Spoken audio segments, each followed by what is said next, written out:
Let's go ahead and get started. Good morning and good afternoon, good evening, wherever you are. Thanks so much to everyone for joining us for this global launch of From Prospective to Prepared Teacher, a global study of initial teacher education. My name is David Evans. I'm from the Center for Global Development, and I'll be moderating this event. This report is an essential guide to help education systems think through how to strengthen their initial teacher education systems. I highly recommend the report, not least because I was part of the team that prepared it. We have a wonderfully packed program for you today with a wide variety of experts. I won't introduce everyone now, but we will jump right in with opening remarks from Christian Bodevig, the director of the Education and Skills Group at the World Bank Group. Christian, the floor is yours. Thanks a lot, Dave, for the introduction. I'm very happy to be here at the launch of something that is really at the core of our work on education and skills. To kick us off, just to position this work a little bit into the bigger picture. Around the world, governments share one key ambition, which is to create more and better jobs, more opportunity, more shared prosperity, broadly shared prosperity. And what's critical as an input into this and as a tool to unlock more and better jobs is the workforce with the right skills. A job is not created unless it has someone who can hold the job with the right skills. So let me make 3 points, and I'll be talking a lot about foundations in those 3 points. So first, foundations matter. We know that building a skilled workforce is a long game, and it begins with the foundations laid in the earliest years of schooling in terms of literacy, numeracy as a foundation for the critical things, thinking skills and reasoning skills that are critical in the age of AI. Building these skills early in life is critical. And there's a line by Linda Darling-Hammond, who is one of our panelists today, that I think captures very well this point. Teaching is the profession upon which other professions depend, and focusing on the importance of the foundations for learning. The second point is that teacher effectiveness drives everything.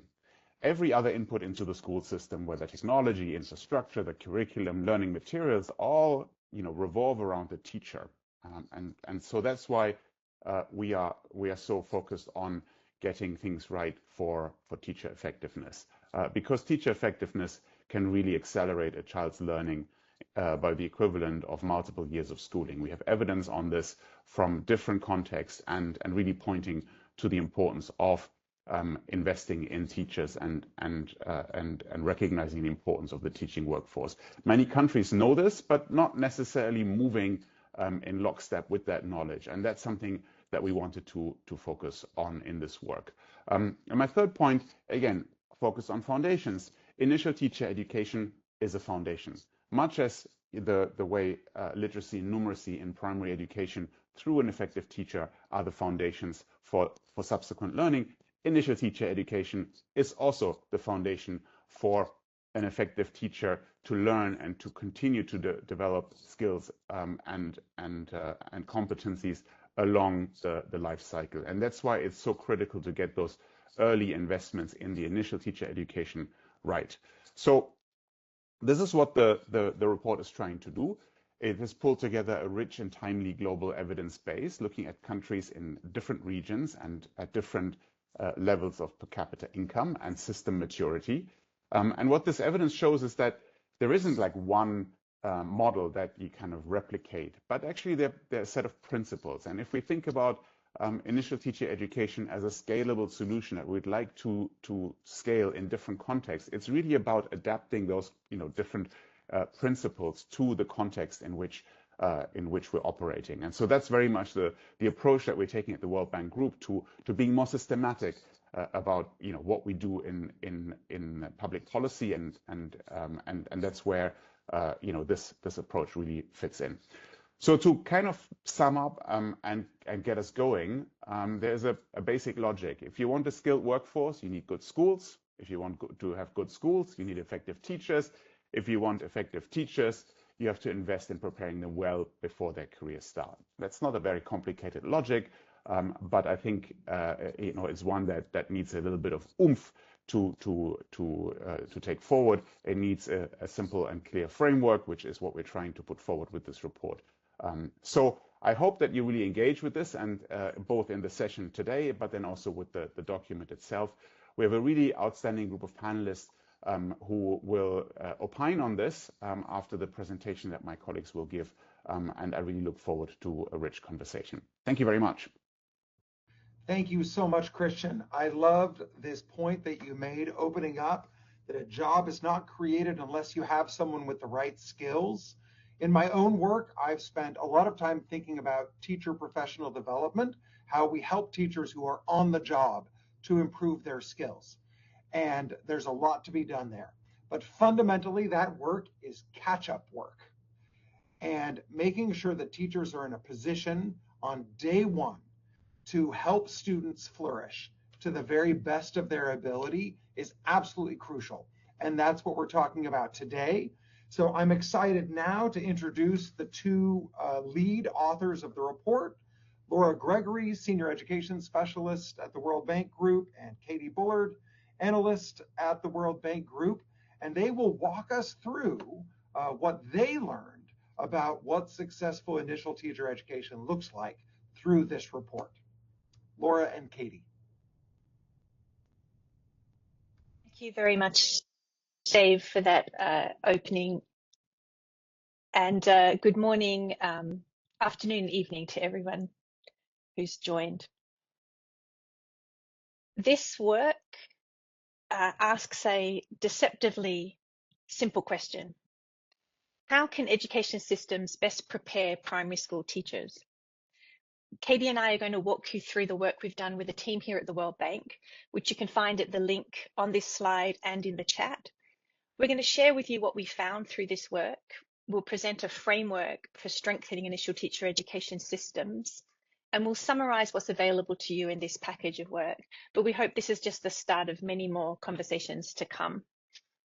Before we go on any further, I'd like to say a few words on terminology, because the language that's used to describe teacher preparation does vary a lot across the world.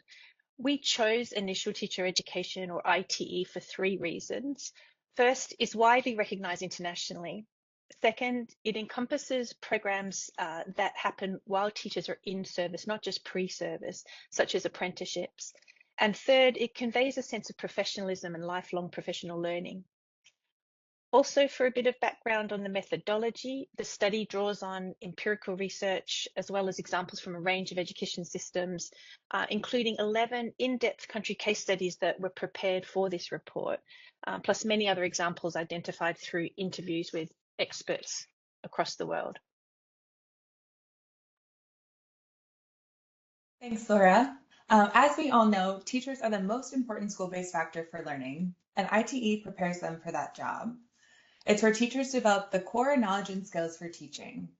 And we know from research on teacher professional development in 6 sub-Saharan African countries that in those countries where ITE is widespread, early career teachers identify their ITE as the most important factor shaping their practice.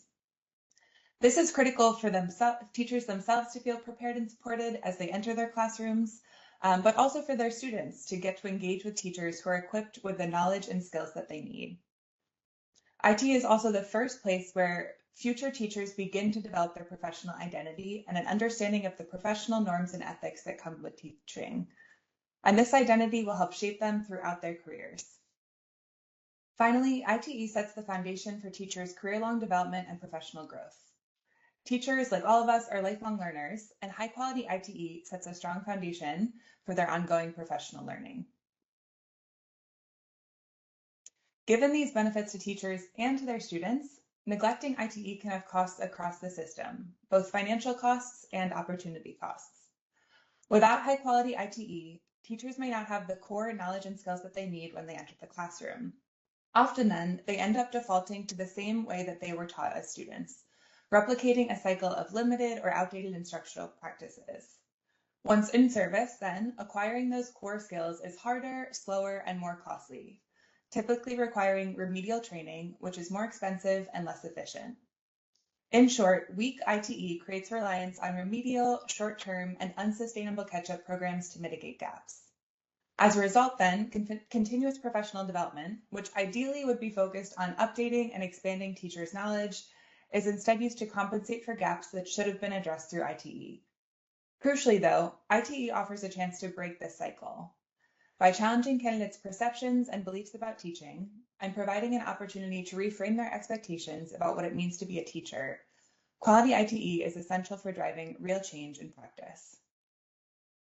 So what does initial teacher education look like across the world? In terms of the educational level to qualify for primary school teaching, data from the UNESCO Institute for Statistics shows a lot of variation across the world, as you can see here. Around half of countries worldwide require a bachelor's degree or higher to become a primary school teacher. That's higher among high-income countries, where 79% require a bachelor's or master's degree. But among low-income countries, we see almost half, around 48%, are requiring only upper secondary level education, and 15% are requiring only lower secondary level. There's quite a difference in the level of program across the world, but we heard strong arguments for improving programs at their current level first, then phasing a move to a higher qualification level over time to avoid any unintended consequences such as teacher shortages. In terms of the modality of initial teacher education, since that also varies a lot globally, here we show what we call an indicative typology of approaches to initial teacher education. Across the world, institution-based programs, that's programs in universities or colleges, are the most common path into primary school teaching, and it's how most countries are maintaining their pipelines of well-prepared teachers. Complementary strategies to institution-based ITE, such as fast track or emergency programs, school-based training and school-based residencies, among many others, are shown here, and these are found across the world, usually to address specific challenges and provide alternative routes. But the report focuses mostly on institution-based initial teacher education as the common pathway and the one with the strongest evidence base for reform. But in many contexts, of course, fast-track approaches are a pragmatic reality, and the policy framework in this report is designed to improve all types of initial teacher education. Lastly, distance learning ITE programs have sprung up a lot lately. In Brazil, for example, 63% of their 2023 ITE graduates came from distance programs, which was largely driven by private universities. And this has raised some important questions about the ways in which distance education programs can provide the practical depth and experience that's needed. From this work, here are the 5 key principles that emerged for building effective initial teacher education systems. We'll go through each of these in turn, but just to summarize and preview here. First, make ITE programs attractive and selective, targeting candidates with high potential to be effective teachers. Second, provide relevant and impactful ITE program content delivered by experienced and skilled teacher educators. Third, incorporate quality field placements for teaching experience and practice. Fourth, align institutions for responsive, efficient, and quality-driven initial teacher education. And fifth, enhance quality assurance processes to maintain high standards in initial teacher education. So let's take a closer look at each of these. The first principle is to make ITE programs attractive and selective, targeting high potential candidates. The starting point is understanding teacher workforce demand, including the subjects, languages, and locations where teachers are needed. That picture then allows systems to target recruitment effectively and adjust ITE requirements accordingly. With these recruitment needs in mind, systems can attract strong candidates into ITE by ensuring that the teaching profession itself is attractive, with good working conditions, compensation, and leadership opportunities for teachers. Building the prestige of ICT institutions can also help to bring strong candidates into teacher education. A high-quality curriculum, updated infrastructure, qualified faculty, and accreditation can all help to make teacher education appealing, attracting more and stronger candidates to apply to ITE. Providing financial aid like free tuition or stipends can be a particularly useful strategy to bring strong candidates into ITE, and it's especially valuable when these benefits are coupled with a requirement to teach for a certain number of years after ITE. Making ITE more attractive then allows systems to be more selective in the candidates that they accept. In many systems, candidates are selected based only on their prior academic results. But where possible, screening for a wider range of factors, like motivation to teach and pedagogical aptitude, can help to bring motivated, capable candidates into ITE, as long as entry requirements remain realistic enough to fill the places needed. We see this done really well in Bahrain, which was one of our 11-country case studies. And there, Bahrain Teachers College built a prestigious reputation and attracted strong candidates through full scholarships, stipends, and guaranteed teaching posts after graduation. The college was also able to institute rigorous entry requirements, partially because it was attracting so many strong candidates, they could afford to be more selective in their entry requirements. The second principle is to build relevant, impactful program content delivered by skilled teacher educators. What goes into an ITE program and how it is taught shapes whether graduates enter the classroom ready to teach. Starting with subject matter, teachers need a strong command of the subject that they'll teach, extending beyond grade level content.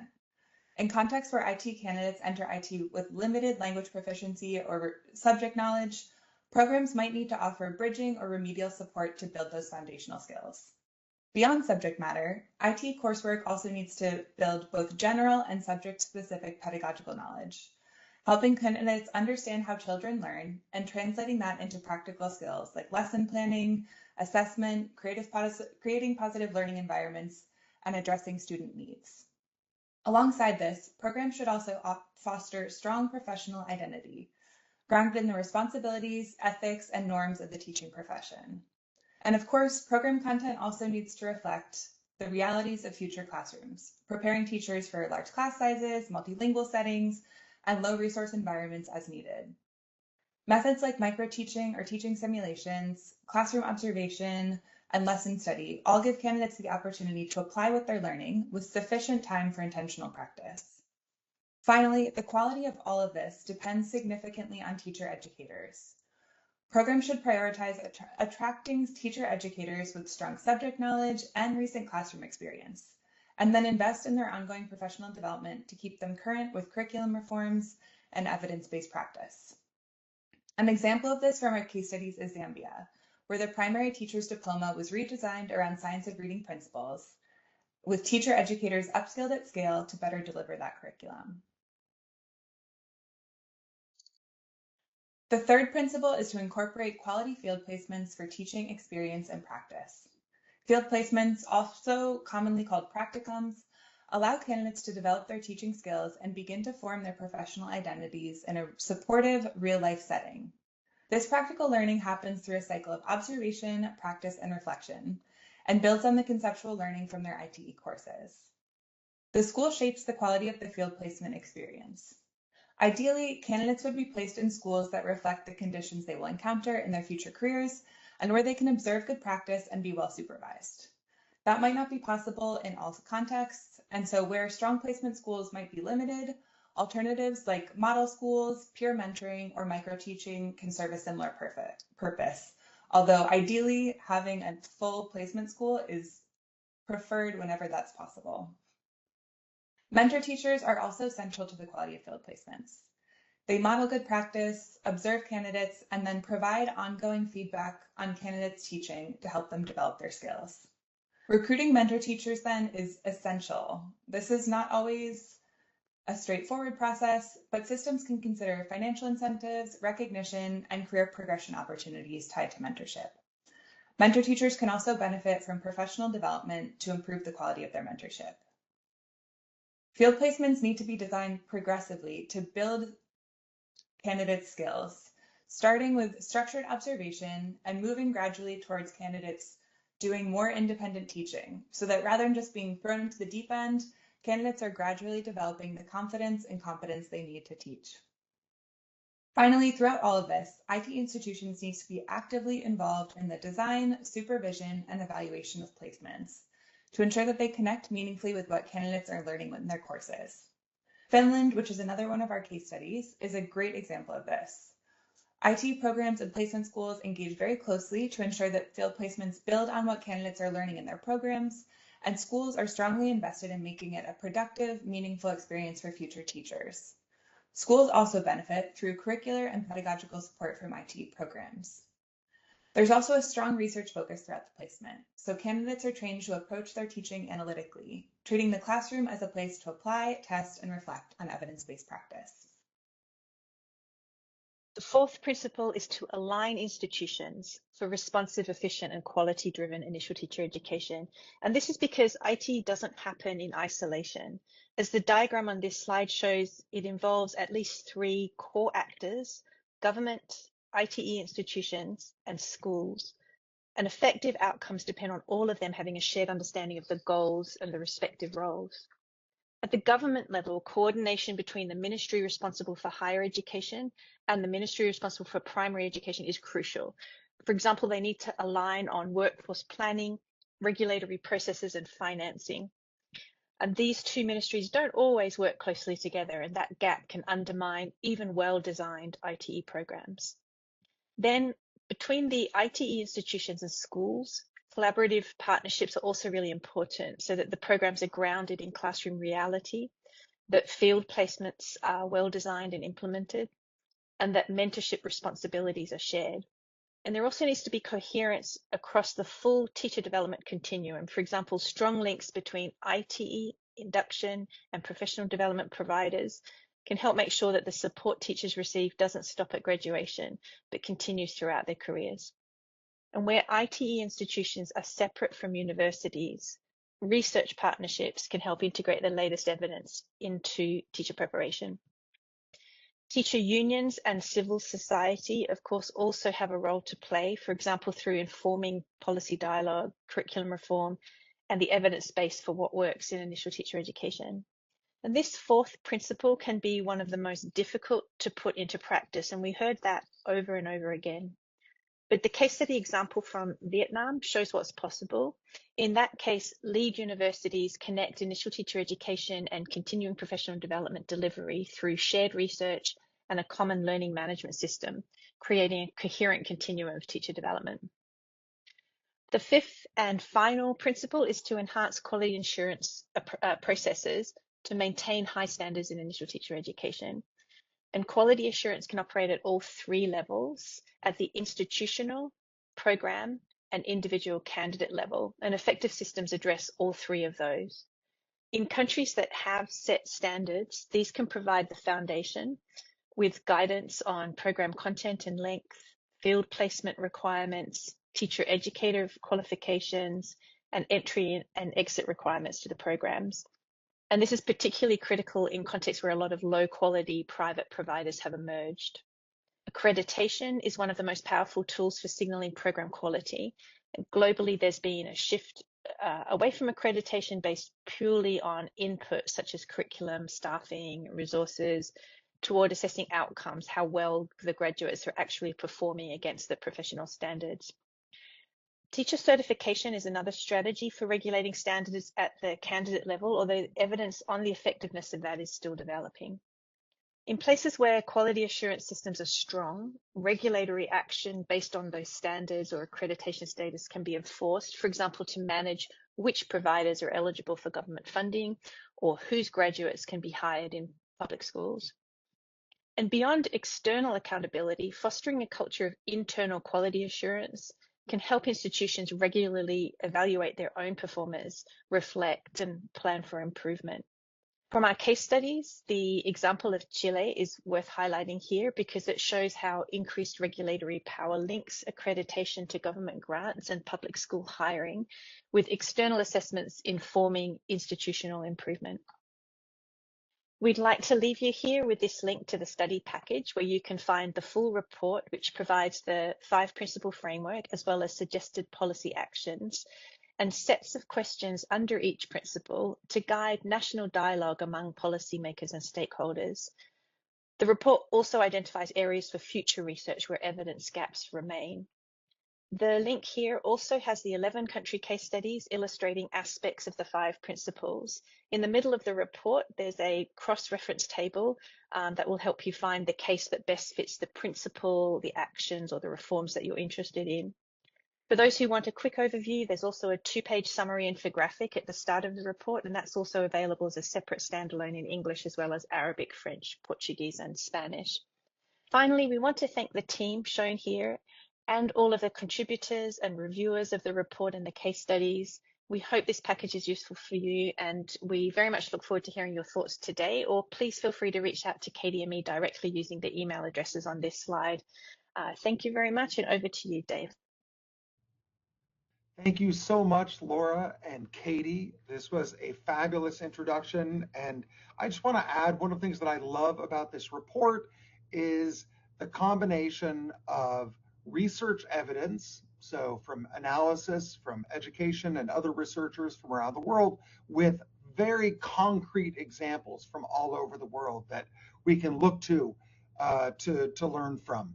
And so that was a fabulous introduction. 5 principles: make initial teacher education systems attractive and selective, make sure they have relevant, high quality content, make sure they have quality field placements, make sure institutions are aligned, and enhance quality assurance.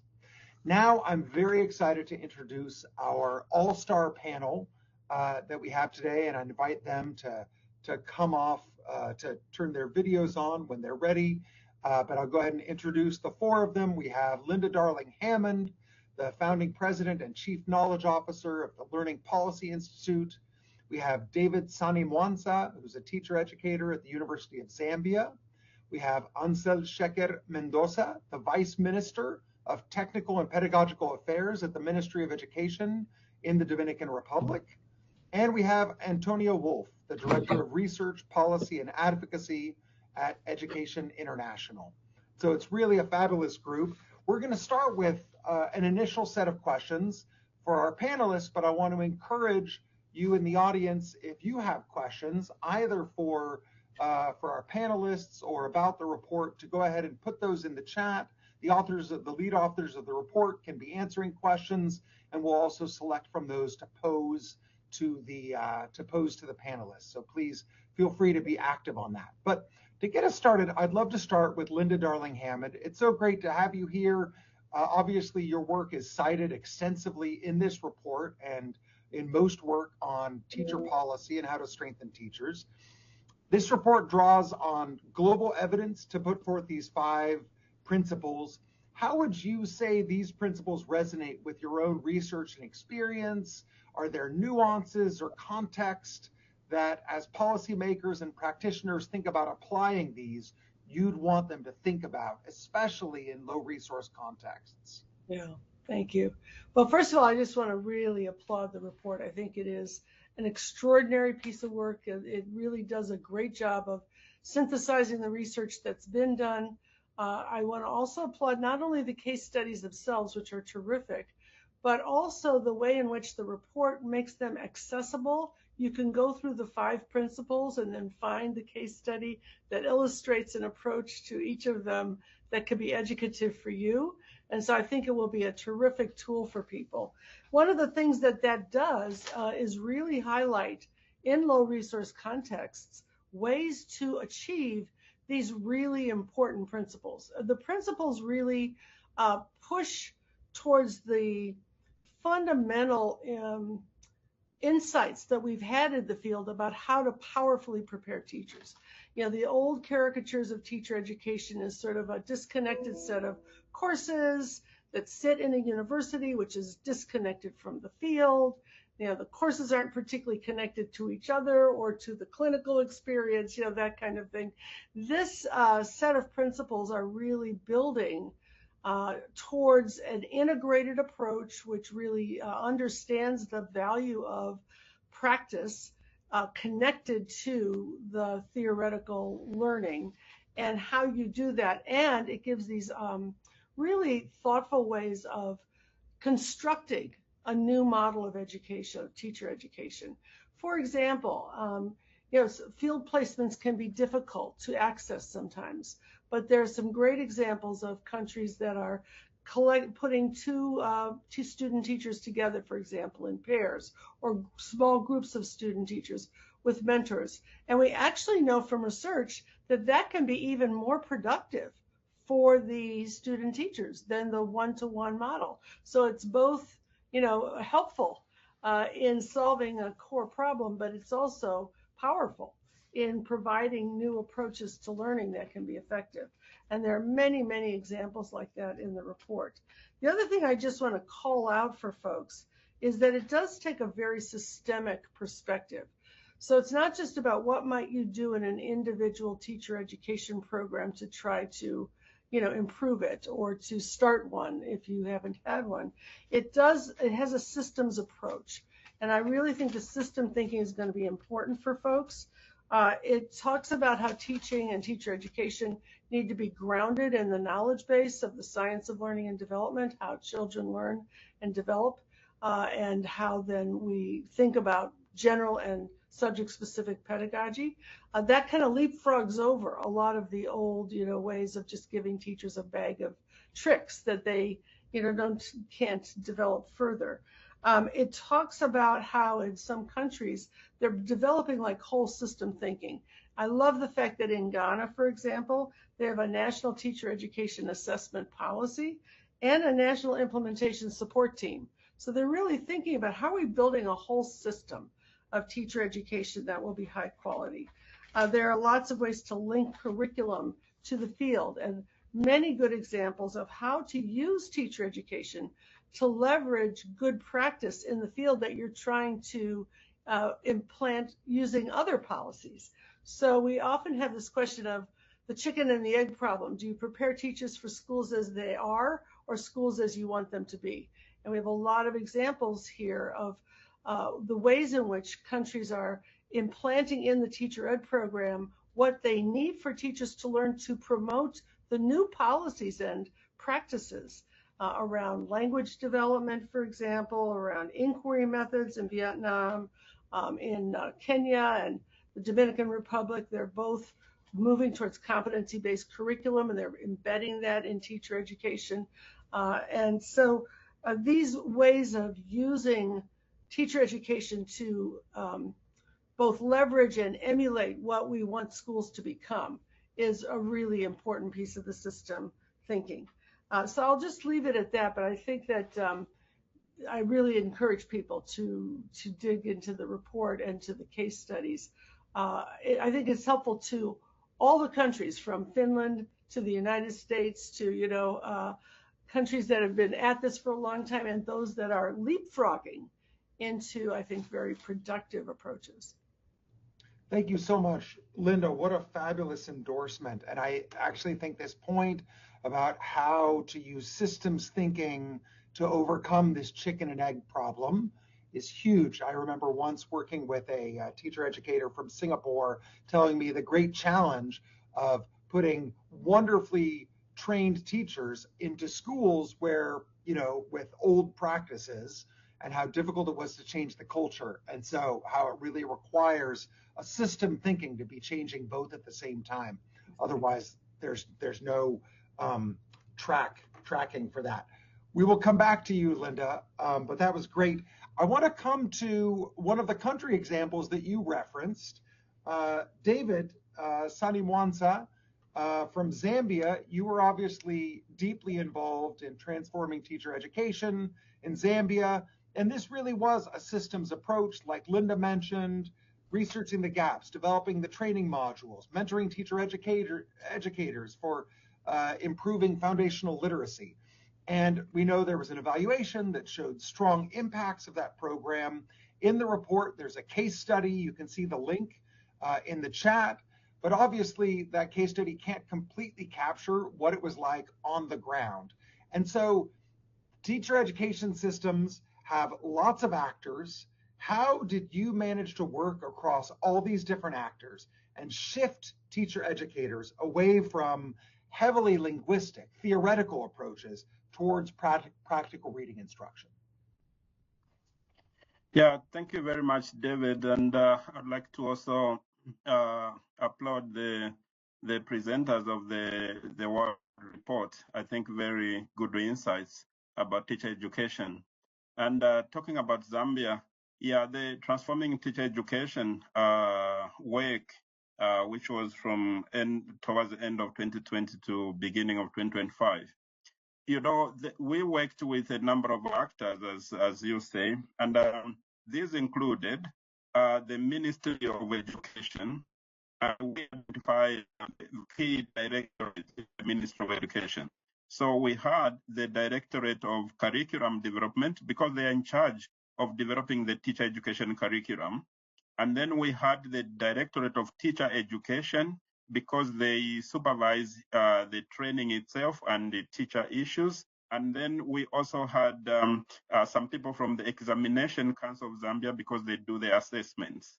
And then we had the colleges of education, public colleges of education, and then there was the University of Zambia, which has a role in the country of, providing quality assurance in the colleges of education. So it was a very wide range, but this then became the strength of the activity because the curriculum itself, when we did the initial research, the baseline, we found, of course, that the curriculum was not responsive to the needs of a teacher. And we knew that then we needed the Directorate of Curriculum to be involved in this because for future curriculum reforms, for immediate changes, they needed to be at the center of it. So when we actually started developing the modules first, we involved the college lecturers, from all the colleges because we wanted ownership.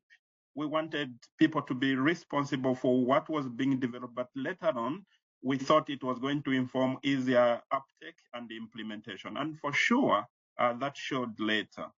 And for me, because I was involved in a few other projects before the Transforming Teacher Education, what became very unique about this activity was we got all the college lecturers teaching literacy and language to be involved in the training, because previously my experience and observation in Zambia was that we used this, the trainer of trainer model kind of, and none of them, as far as I am aware, proved effective. And for this activity, because the teacher educators themselves, majority of them actually had secondary school qualifications, but their job involved the training primary school teachers. And to transform, to change those people in terms of content and pedagogy was quite a lot. And to expect them to immediately go and teach others was going to be a very big sort of expectation. So to involve everybody proved very, very effective. But also, the power relations in the education sector was also an issue because if you train college lecturers, for example, and they get the pedagogy, the content knowledge, and everything.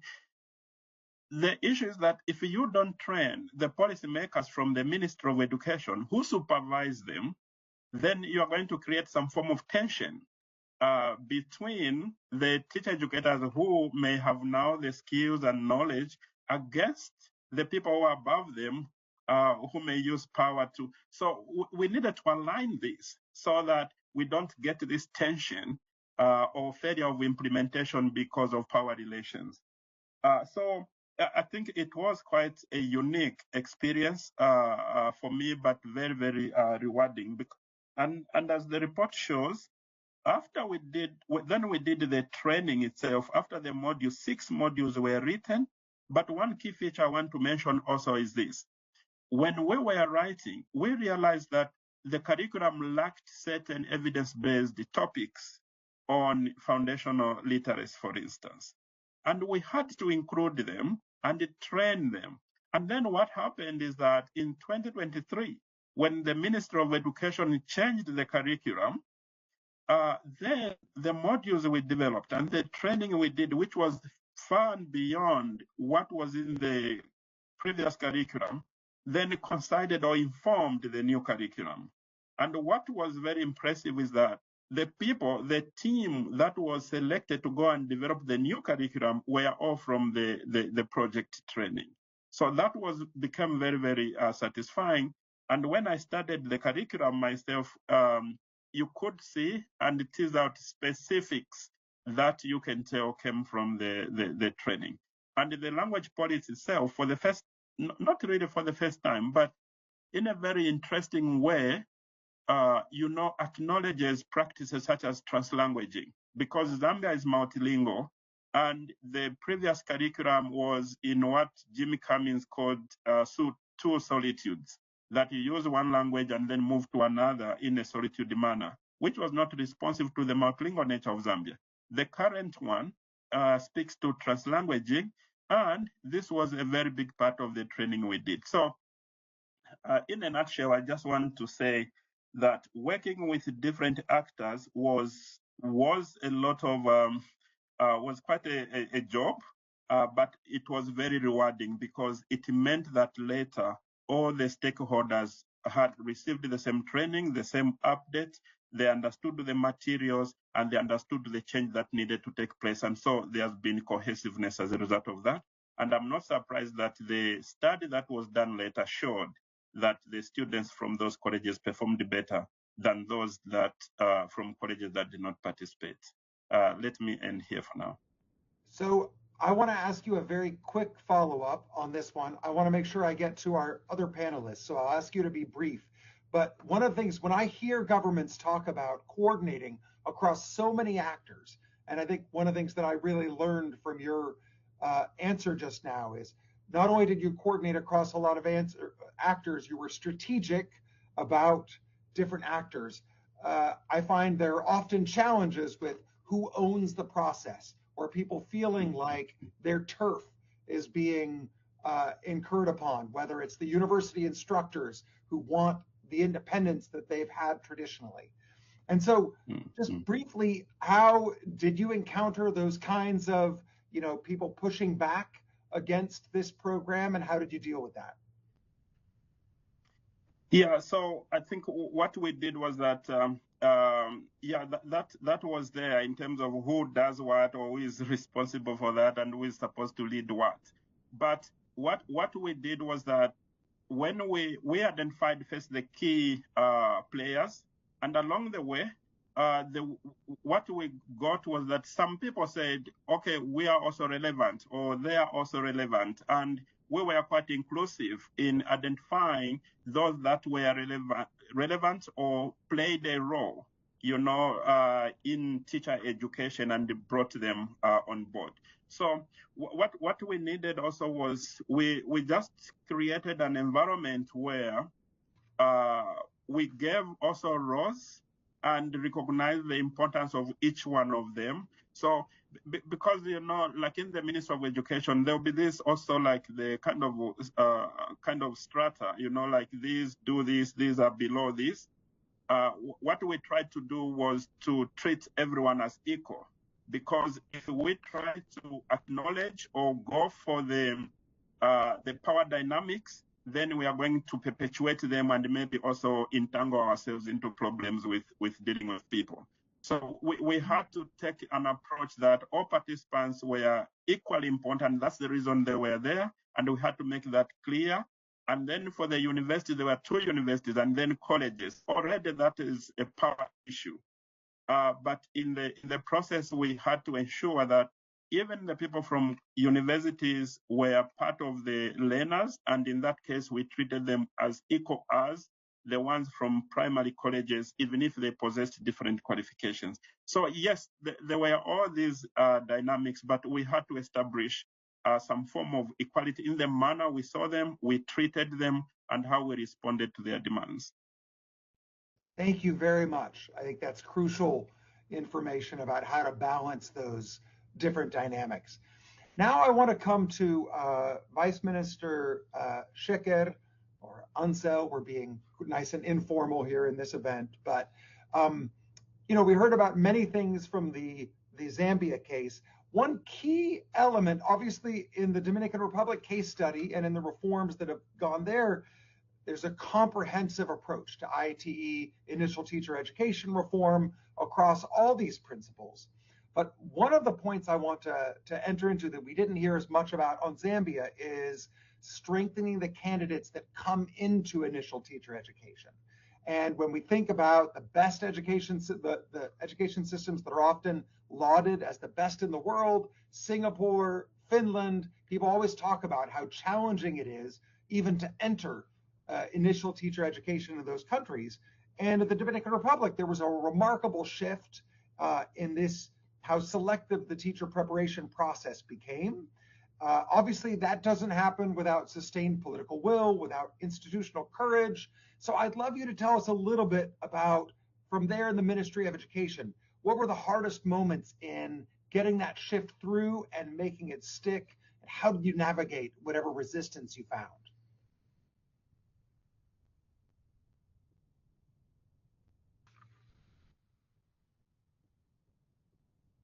Ansel, I'm not sure if you're unmuted. We're not hearing you. Sorry. There we go. Thank you very much. And thank you, the World Bank, for this wonderful report. Very useful for us. As you mentioned, the Dominican Republic had a comprehensive report on teacher education. And this was possible because we have a significant challenge in improving the quality of our education system. And this was a consensus. We need to start mentioning that in 2014, there was a National Education Reform Pact that where all the Dominican society, I mean all the sectors involved in education, signed a pact to reform and improve education because of our low achievement proof in different assessments. So this pact was very important because one of the agreements was that we needed to improve teacher education and teacher preparation. That was key to improve quality overall. And there was also a diagnosis, like a study that was conducted before that show the challenges that we have in teachers' education. And one of the things what mentioned was in the reform was to how to attract better candidates and also to attract them, how to select. So we have like the best going to study education. And so in the reform, one of the measures was to add a standardized test that was it's an international test, BAA from College Board, and we set the bar very high. All the ones that wanted to study education, they have to pass an exam that already existed, but it is an exam for all the programs that is used for diagnosis. We used that one, and then we added the other test, the other standardized test. And of course, that was very difficult. And how it was possible? First, because we have that pact, that agreement as a nation to improve education, improve teacher education, and also because the process was conducted at the highest level of government. It was conducted by the Ministry of the Presidency that helped the Ministry of Education, the Ministry of Higher Education, the universities, and all the different actors to coordinate to develop this norm. The hardest moment is implementation. And we found resistance, especially from the largest public university in our country, WASP, that did not, it opposed this reform because by principle it's a public, free, and open to all. So What we did was that we started with the ones that were willing, in the sense that they have to change the programs, they have to start to have this selectivity process, but the government gave them support.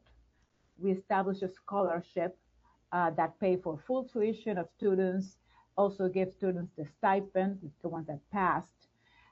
So that opens opportunities. And we have a coalition of universities that were willing and agree. And we have the public university that was specialized in education, Esfordosu, that really was full into this.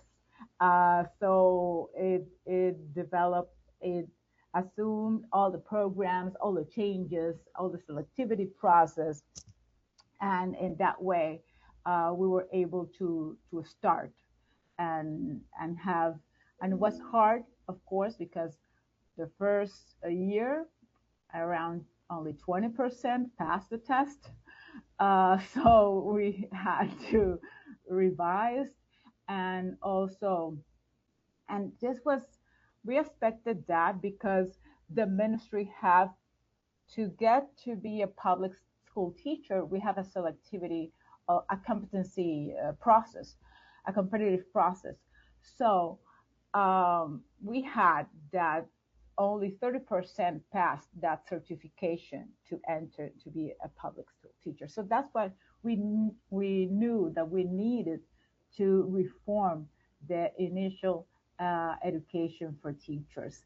So that was that agreement, but there was a lot of resistance in the process. And I think that a lot of conversations were done, that like I said, the Ministry of the President was in, and also that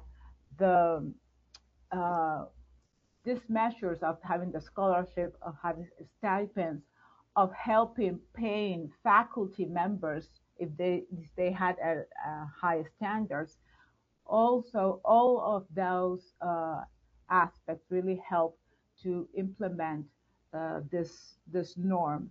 And we were, of course, this was later revised with a study that we conducted later.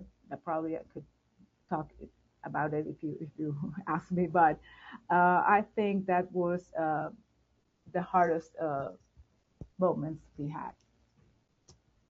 No, I think that's super insightful. And the fact that you were able to find some champions, like some universities that really supported. And I also love this highlight that it is a combination. The standardized exam was one key element, but then other key elements, these stipends and support for the people at different levels, absolutely crucial. So this was great. I am interested to circle back, but we'll come back to this. I want to go now to Antonia. So Antonia, one of the things that we see in the report is a call for better alignment between governments, universities, and schools. Obviously, there is no organization that sort of represents teachers in the way that teacher unions and teacher associations do. They've played a critical role in shaping initial teacher education reforms in some systems when they're brought into the process, but they're often left out. And so from your perspective there at Education International, Antonia, what would you say meaningful union involvement at the initial teacher education reform looks like? What's the best case that we should be looking to emulate on that front? Thanks so much. And this is obviously a dream question to get if you work for Education International, which is the global federation of teacher unions. And I think I want to start by just reflecting on the state of the teaching profession at the moment, and just underline that really the reason for us being so principled in our demand to be involved in a systematic way on initial teacher education is really the fact that a profession that takes responsibility cares deeply about its specialized knowledge, about its professional standards, about its professional ethics. And that's, of course, where initial teacher education is one of the main pillars for helping uphold that specialized knowledge, and actually, in extension, the notion of a profession. So just kind of stating that at the outset. The other piece here is, of course, that the profession, and taking teacher unions as the representative of the profession can provide a bit of a reality check for initial teacher education. So to what extent is ITE getting the balance between theory and practice right? Does it have enough general pedagogical knowledge? Is there sufficient subject knowledge? Are we covering the needs of teachers once they enter those classrooms?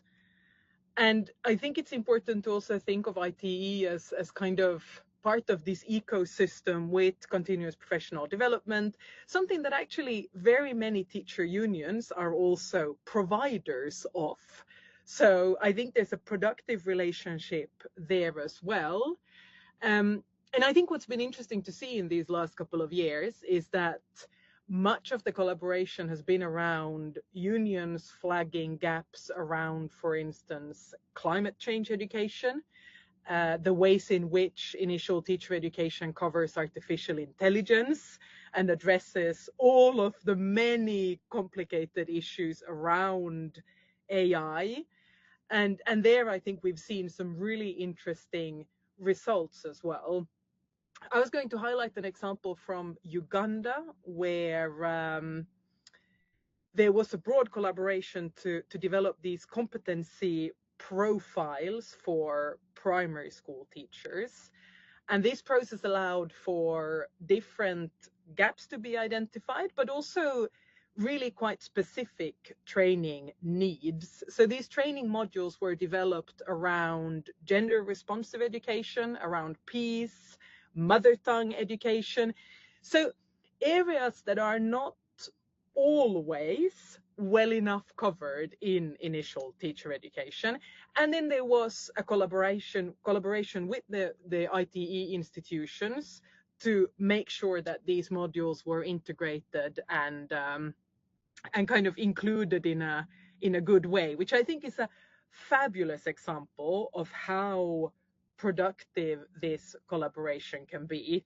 So I think what we're looking at is really a need for a more institutionalized involvement. So not just the kind of ad hoc, oh, we've finished the reform, let's see what they think about it, but really make sure that we have the profession in the room from the very beginning, so that the profession is part of defining both the problems and the solutions.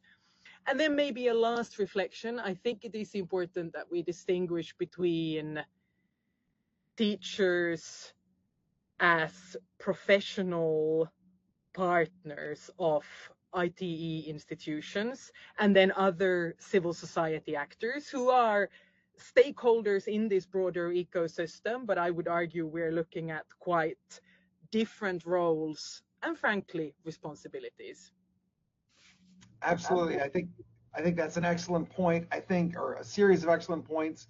I love this point about early institutional engagement. I think that speaks to what David told us earlier about engaging a broad range of actors and that being a key part of them achieving success in Zambia. And I love this example from Uganda of the teachers union actually developing specific modules that address teachers' needs and then working to get those integrated. That's fabulous. Thank you. I want to go back to Linda for a moment. Linda, I have a question that's come from our audience. Gulam Omar Karga had a question. We've got these 5 principles, right? And obviously Laura and Katie talked about them. You talked about them. And something you said in your first response, Linda, was about the importance of the, taking a systems approach, right? You can't just do one of these, right? You really have to think about all the principles. That said, countries may not be able to do everything at once. And so is there any way to think about these 5 principles, like where we say, like, okay, yes, of course we have to work on all of them, but if we don't have this one or these 2 in place, then we can't do any of the others. Like, if a country came to you and was like, how do I think about prioritizing? Even though I know I need to do all of these, how would I think about that? Linda. Yeah, that's, always a hard question, but I would say that, so there's a core principle in powerful teacher education, which is that we need to integrate what we learn about how children learn and develop and how teaching can support that with actual practice that models and demonstrates those things.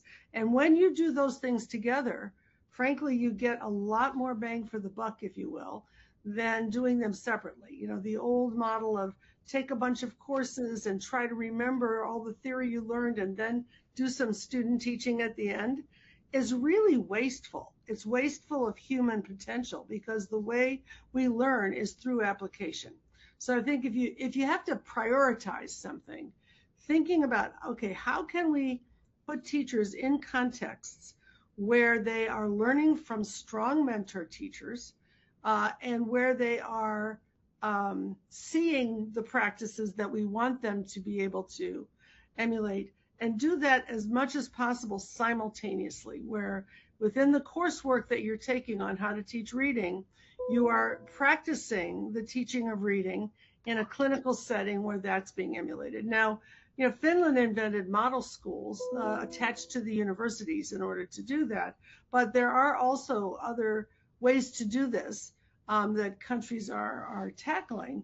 We see that in the Dominican Republic, they've been putting professional development schools nearby where universities work with nearby schools to help them develop the practices. So it's a partnership.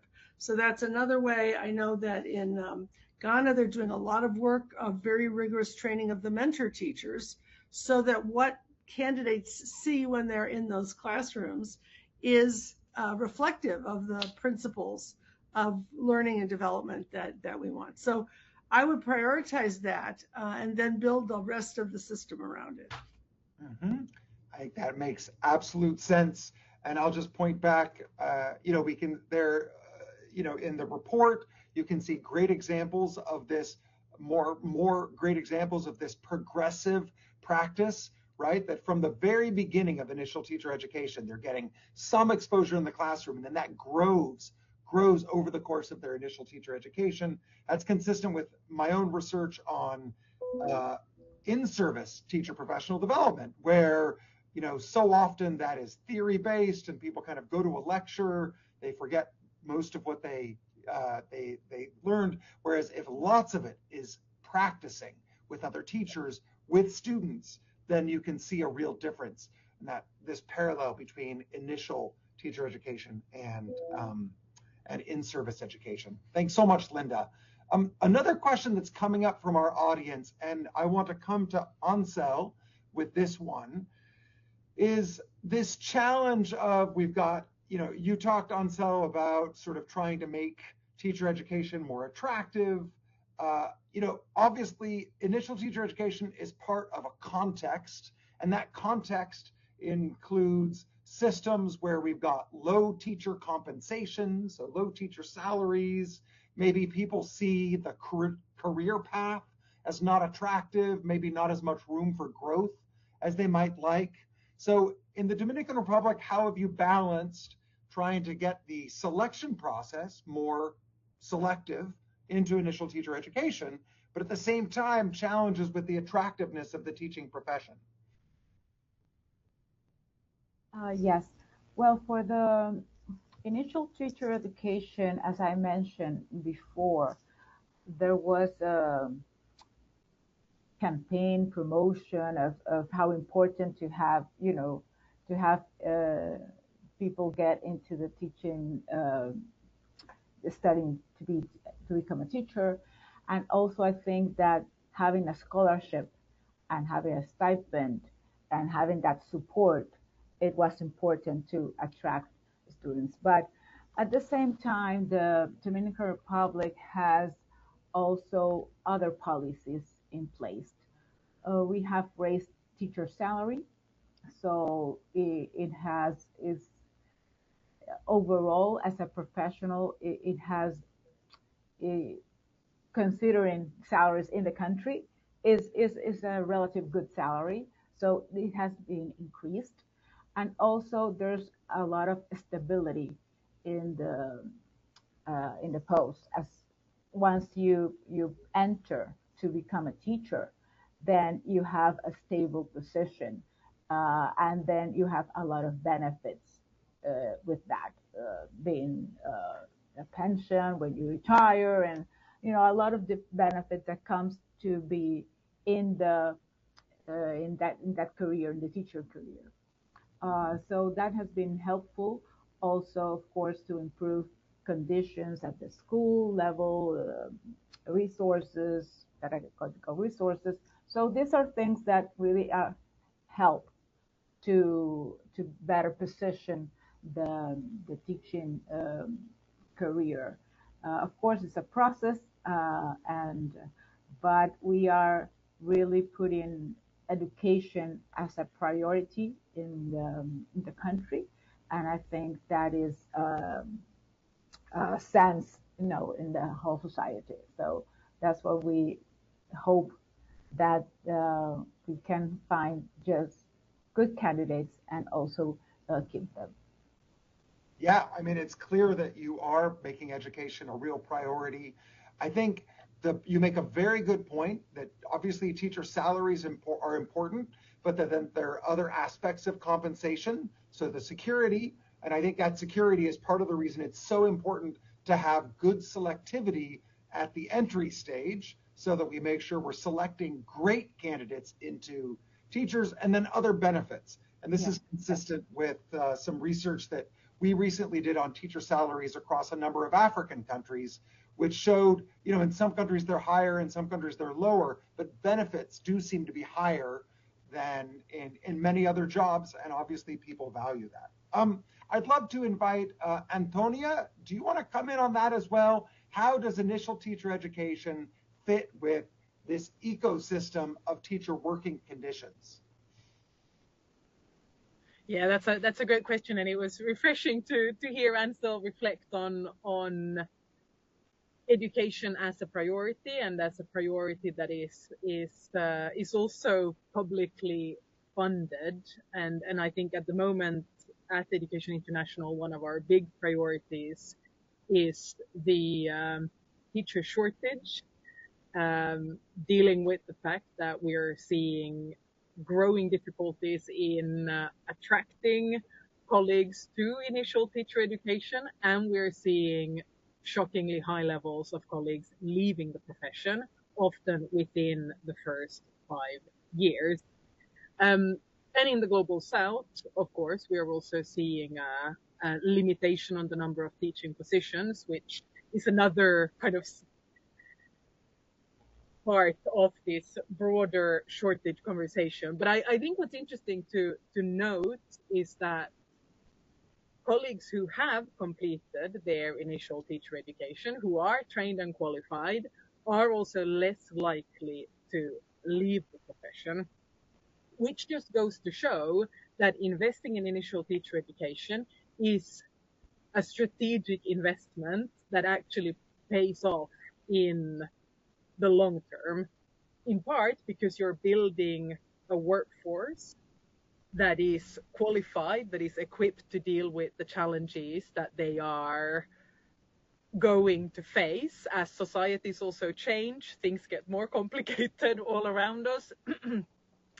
But it's of course also a sustainability in terms of the quality of education and what that means for our capacity as societies. And I really want to thank Laura and Katie and the team at the World Bank for having published this report, because I think this report is also very effectively making the case for initial teacher education as a clever investment in a context where resources are incredibly limited and governments are really struggling to invest the necessary amount in education systems. And I think I actually didn't respond to your question at all. So apologies for that.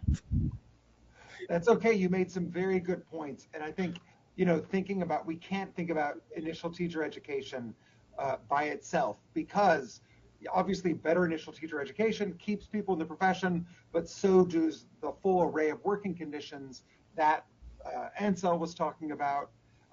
Another point that came out in the chat that I want to bring to David is about contract teachers. Now, we heard a little bit in the presentation from Laura and Katie about how there are different ways that teachers enter the teaching profession. In many countries, there's a significant proportion of the teacher workforce which is contract teachers, right? They're not members of the civil service. Now, I know that Zambia has moved away from contract teachers relative to many countries, but in the past, definitely had it. So, David, what are your thoughts on how systems can support contract teachers in terms of whether it's initial preparation or education early, whether before they enter the classroom or very early in their teaching experience? Thank you very much. Yeah. So my thinking is that teachers oftentimes, when they are trained in the university or college, although they are going to have teaching experience, which will be their contact with the school, they still lack experience. And I think that when they get to, like, even classroom management, they'll learn it in the university and then they'll do it during teaching experience. And the period of teaching experience will differ university country by country. But my view is that there is need for sort of in-service trainings, be through, say, workshops, or school-based workshops, to refresh and orient the teachers to the school as well as the curriculum. Because most of the times there is also this tension between, and I've seen it in Zambia, the tension between newly employed teachers and the experienced teachers. So there is an attitude of, okay, they are from the university, maybe they think they know better, they think they possess this higher qualification. And sometimes they are left to go it alone in a kind of sink or swim environment. And my view is that I think there is need for deliberate practices inbuilt in the education system that will ensure that newly employed teachers are also inducted. And also central to that, in the case of Zambia, and I think many African countries, is that the period between graduation and employment is often long. And in between this period, teachers may lose some of the content knowledge, may lose some of their pedagogical, orientation. And there is need that when they are employed, they can be reoriented to the curriculum and so on and so forth. So I think that is my view. In Zambia, we have a CPD framework or policy that ensures, of course, the continuous professional development of the in-service teachers. And it is that which I feel, when properly implemented and consistently implemented, will also bring newly employed teachers to speed and acclimatize to the new teaching demands. I think this is an excellent point. It harks back to Linda's point about strong mentoring systems and induction systems, that even when you have contract teachers, right, it's still possible to provide them initial training and to have strong mentoring and induction, right? And obviously follow the example of Zambia and to move away from contract teachers. Obviously, in some cases, for certain periods of time, they're an essential part of delivery, but at the same time, they don't strengthen the effort to professionalize the teaching profession that Ansel was talking about earlier. I want to come back to Linda. Linda, I'm giving you all of the prioritization questions, so I apologize for that, but I really value your take on these. One of the questions that's come up is initial teacher education versus in-service teacher professional development. And so obviously, what everyone will immediately say, obviously we need both, we need to think about systems, but as countries think about how to invest in terms of reforms, how would you say they should think about, like, where do we start and how do we make these complement each other, if there are any examples that you can point to? I do think that it's penny wise and pound foolish to ignore initial teacher education. That is, as you said, the foundation on which you're going to build. You will learn much more effectively throughout your career when you have a common knowledge base within a school of teachers who come in with the same understandings. It actually has a multiplier effect on achievement for students because they're getting a coherent way of learning and teaching, and they can count on the way in which that's going to unfold because there is this common way of working. And so it just has many, many multiplier effects. At the same time, of course, everyone wants to continue to learn. A lot of that, if you have teachers who come in with common knowledge and you have engines within the school of school-based professional development, of professional learning communities, of action research groups, of lesson study, it doesn't have to be like mounting a big, workshop program. It actually has an engine of its own in the school. So I think, you want to then build that, of course, the ongoing in-service professional development. I do want to say that thinking about the contract teacher question that came up earlier, and as you noted, it's very important that people have the opportunity to see other good teachers teach. And a lot of times with alternative pathways in, there may be a little bit of coursework or something, but they may never see what it looks like to be in a well-run classroom by an expert teacher. And that is a huge hole in the understanding. So we have to think about, as we have different approaches and pathways, how does everyone get the experience of seeing the modeling and the work that goes on that may be serving as a paraprofessional for a while in the classroom of an expert teacher. It may be reciprocal observations within a school where teachers get to go in each other's classrooms. But we just can't keep the old egg crate, each person doing their own thing approach. And it's a particularly damaging approach when people have not had that opportunity for earlier preparation. So to be thinking creatively about that. The last thing I'll note on this question of how do you stitch it together is that there were some great examples in the case studies of countries that are thinking about how to do that. So in Vietnam, they have built this sort of in-service course outreach capacity for teachers in the field to get refresher courses from the universities that are doing the initial teacher education, but they're stitching together the content and the approach to learning and then making it available. Then that means when they're looking for places to place student teachers, there'll be more mentor teachers who have the same knowledge base. You think about the way we operate in hospitals or in the medical profession, where we need for doctors to have like a common understanding. And as surgeries become more advanced, as practices, evolve, you need in-service development, and that needs to be stitched to the knowledge base as it's evolving. So there are places that are creating that capacity. Another is in India, where they've created these district institutes of education that are linked to the teacher education universities. And so I think those are ways to develop a system that takes advantage of what these new investments are.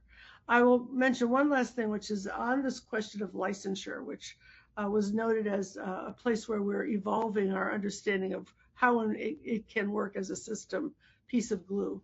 One of the things we've really seen in the United States is that when we start to move licensure towards performance-based assessments, again, like you would see in medicine and in some other fields, where teachers in California, we developed something called the Performance Assessment for California Teachers, the National Board for Professional Teaching Standards portfolio, where teachers teach, a content area to the standards. They describe how they're meeting the needs of the students in their class. They videotape their teaching, and then they look at the learning that resulted, and then they think about what would need to happen next for the learners to continue to progress. That actually does turn out to be highly correlated with effectiveness measures in teaching, value-added learning gains, and so on. And so we have to think about, if we're having assessments in the system, how do we build those kinds of authentic performances that are really capturing what teachers need to know? And then teachers will say, it's a powerful learning experience for me as well. I think that's absolutely fabulous. I think this point, so often there's a temptation for people to be like, oh, certification works or certification doesn't work, when really, right, what matters is the content here, and making sure that it is actual performance, that teachers are actually able to teach, that's what we're certifying. And I think this balance of, yes, system thinking, but that doesn't mean we have to do everything at once. It means we need to remember the central principles, right? For example, the teachers need to see other great teachers practicing. No matter how they come into the profession, that has to be absolutely crucial. I think that's great. I want to come back to David and then Ansel with a similar question. You both talked about significant system reforms, right? And some of the challenges in putting those into place. Now, in both cases, it's been, a year or two or three or four since you've done that. And so I think one of the big challenges that I've seen across countries is how sometimes support can wane over time, and then the reforms get watered down or they get rolled back. And so in each of your cases, and Ansel, in this context, feel free to say a word about that follow-up study that you mentioned, but how have you maintained support, maintained momentum for these programs, even after the initial excitement winds down? David. Yeah, thank you.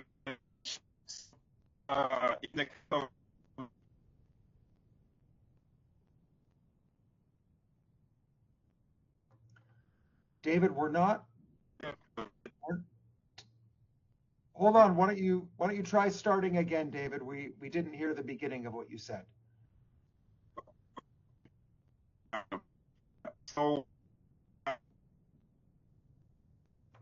So we're still not getting you, David. I'm going to suggest that you pause for a moment. Let's go ahead and go to Ansel, and then we'll see if the connection gets a little bit better to circle back to you in just a moment. Okay? Ansel.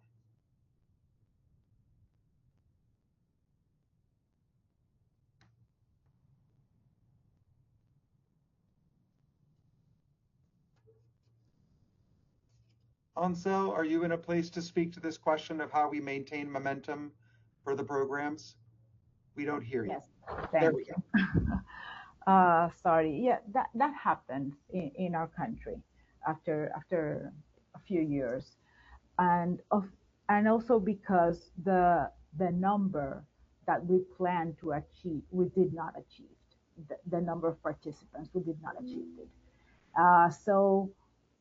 So many questions were raised about this, and there's some concern regarding fairness and regarding equity, because we have this high standard, but this is in our context with our students. So a lot of concerns were raised, and there was a study that the Ministry of Higher Education asked, and the study identified the strengths, improvements that were made, but also weaknesses, and also aspects that were not fully implemented as designed, as usually happens. Nothing gets implemented exactly as we designed it, and so some alerts there. There was some complaint about universities because of the low quantity of students now, and many other aspects. So after this study, there was another debate. It was a huge debate that finally in 2023, we had a reform of this reform. But I think the good thing was that after a lot of debate, things remained, things that were essential remained. It remained the programs as a competency-based program with standards and aligned to our curriculum. And it also remains the selectivity process. But it was asked for the exam to change, to develop an exam that was more contextualized, more curriculum-based, and also like piloted and field trial in the country. So we still have the standardized test, but there is a new one, and we have seen that the passing rates are now higher. We passed from 30% to now having almost 70, 60 something percent. So we need to understand that policy are evolving and readjusting all the time, but we cannot lose the focus on quality and the consensus as a country that we have achieved if we really want to improve education. And also we need to understand that ITE is a long-term policy and it's a long-term investment. We would not see the fruits immediately. But fortunately, we do have seen that the graduates from this new program really have more skills and more qualifications than the before. So it has been a good news. So that's why it's important to keep research and to keep showing evidence so that we can continue to strengthen the programs and continue the policies, no matter the changes in government or the changes in circumstances. Of course, we have a challenge with resources and all things that are usual, but I think it's important that the main objective and the main principles of the policy remains after debating about it. Absolutely. And music to my ears as you talk about using good evidence to help keep the essentials of the program in place, even as we see changes in administrations. David, let's come back to you. And we're coming close to time. So I'm going to try to squeeze in one question for David and then one more after that. So David, your thoughts on how do we retain momentum for these programs after the initial excitement?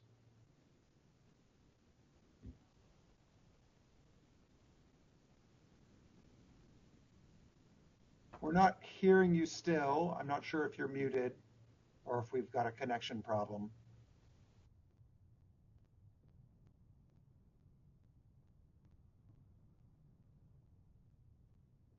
David, I think you're muted.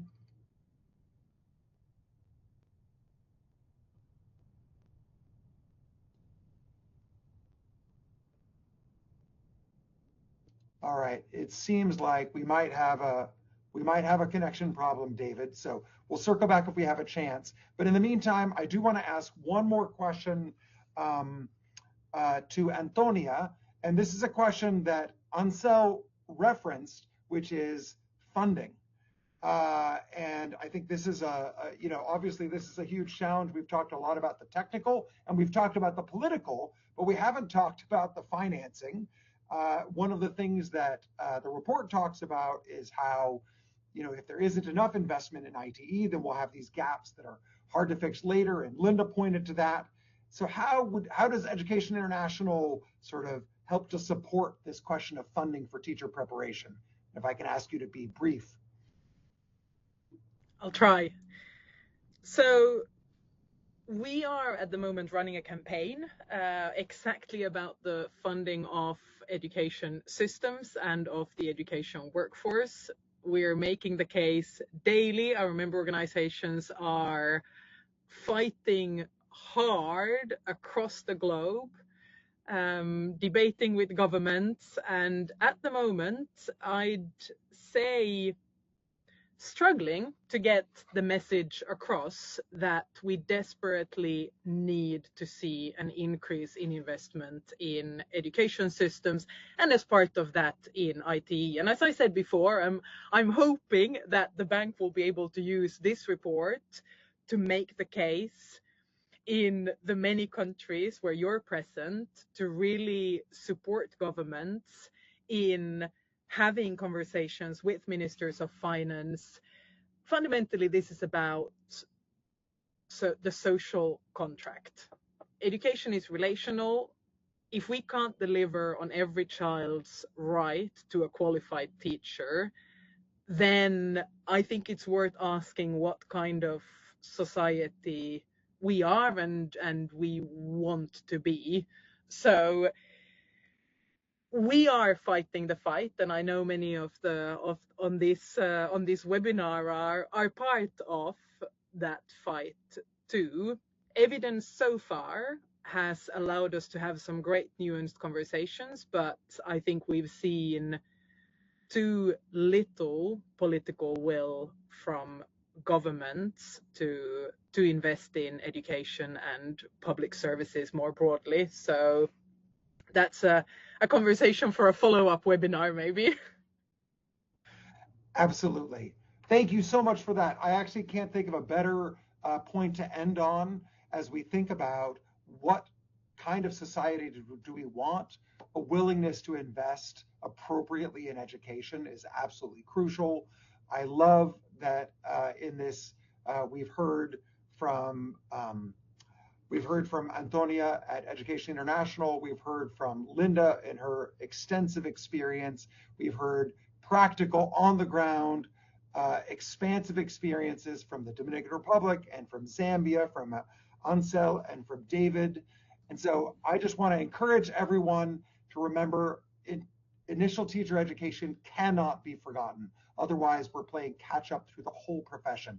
I encourage you to download the report, to engage with it, to reach out to the lead authors, to Laura Gregory and Katie Bullard, who presented, and we will share. You can see in the chat, there's a link to where you'll see there will be later a recording to this page, so I encourage you to refer back to that. I know that I will, and I want to thank very much our speakers and our panelists and all of you for participating today. Thank you very much, and here's to better teachers for all of our children, for this generation and the next. Thank you.